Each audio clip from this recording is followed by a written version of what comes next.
Brian Slagel from Metal Blade Records. Came up today to give the guys their copies of our nice little box set that we did here, which includes a Metallica track, Hit the Lights. If you guys have been reading on the website, I'm sure you know the background, but it's the original version that was only on vinyl. Came out in 1982, and the subsequent versions had the No Life to Leather demo version, and this is the first one, just James and Lars and their friend Lloyd Grant playing guitar on it. So it's cool those guys let us put it on. There's a nice little interview with Lars in there as well, so I wanted to fly up from LA and actually hand deliver them their stuff and kind of say hi and check it out. So let's go back 20 years here and tell us a little bit about when you met these guys for the first time. What happened? Well, I met Lars, a friend of mine named John Cornarens. Him and I were the only two people in LA in 1981 that knew anything about the new wave of British heavy metal. So we both went to see Michael Schenker play at the Country Club, which is this club in Los Angeles. And afterwards, John saw some kid in the parking lot wearing a Saxon European T-shirt. And at that point, nobody in LA knew who Saxon was, let alone had a European T-shirt of them. So John ran up and said, like, hey, where'd you get that shirt? And it was Lars, and he said, I just moved over here from Denmark and stuff. And he's like, oh, you got to come meet my friend Brian. So I think the next day or a couple days later, Lars came over to my house, and we were, he had a bunch of records that we didn't have, and we had records he didn't have. So we just kind of started hanging out and running out to record stores and stuff to find the latest new wave of British heavy metal thing. And then a little bit time after that, I decided to put together a local compilation album of local LA metal bands that ended up being Metal Massacre. And Lars called me up and said, hey, if I put the band together, can I be on your compilation album? I said, sure. And that ended up being Metallica. Cool. So what was your first impression here of the little Danish guy? Well, obviously it was great to meet somebody else that knew something about the whole thing that was going on in Europe, because, like I said, my friend John and I were the only two people in LA that knew anything about that scene. So it was great to meet him because we had this connection of both really being into this music and being diehard into it. And he knew so much about what was going on there because he was actually, even though it wasn't in England, he was obviously in Denmark, so he was close to it. So it was fun hanging around with him. A couple stories that I always tell is that we would drive around to record stores and probably 2 hours away, and we'd stop the car, and Lars would be out of the car and in the record store before we even got out of the car, which was a problem because there were probably only one or two singles in there. So we go running in, hey, he's gonna get all the singles.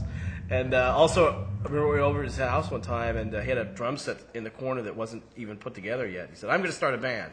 We're like, yeah, sure you are, Lars. So, but I guess he had the last laugh on that one. So he was a good guy, and then. I hadn't met James until after they had actually recorded the original song, and he was obviously a good guy too. And I think I saw their second show that they ever played, the one where they were opening for Saxon at the Whiskey, where James didn't even play guitar; he just sang. So, but they're good guys, good guys, and they're still good guys today. So it's been 20 years for all of us, which is pretty unbelievable. So you're a big part of Metallica history there. I mean, putting them out for the first time. Could you ever see where they are today? Well, I don't think any of us back then thought that anything was going to happen really big. I mean, just to have a record out and just to be part of that whole scene, I don't think any of us thought it was going to be that big. But as time went on, when I first heard the No Life to Leather demo, that's when I was like, whoa, this is something, really special.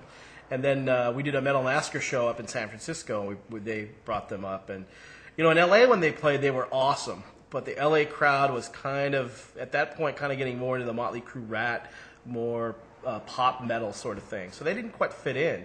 And when they played in San Francisco, it was like instant. Like the fans there loved them, and you could almost see them being like, oh, this is our audience.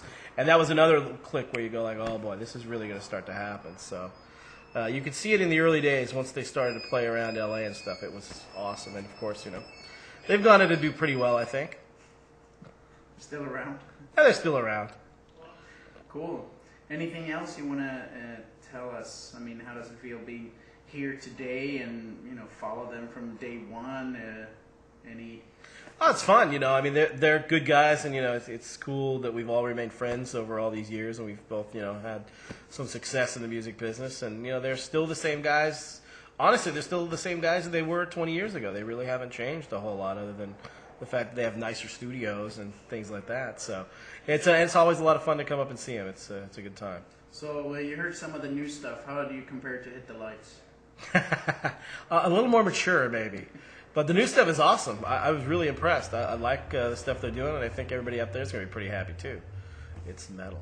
Do you got anything fun going on? Let's say I'm in LA on Wednesday.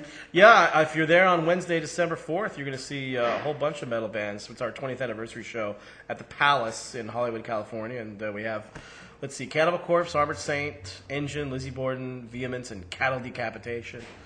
They're all going to be there, and there's all sorts of assorted guests and other crazy things that may be going on. So, fun time. If you guys are in LA, you should come check it out. Cool. All right. Thanks. Thank you. Now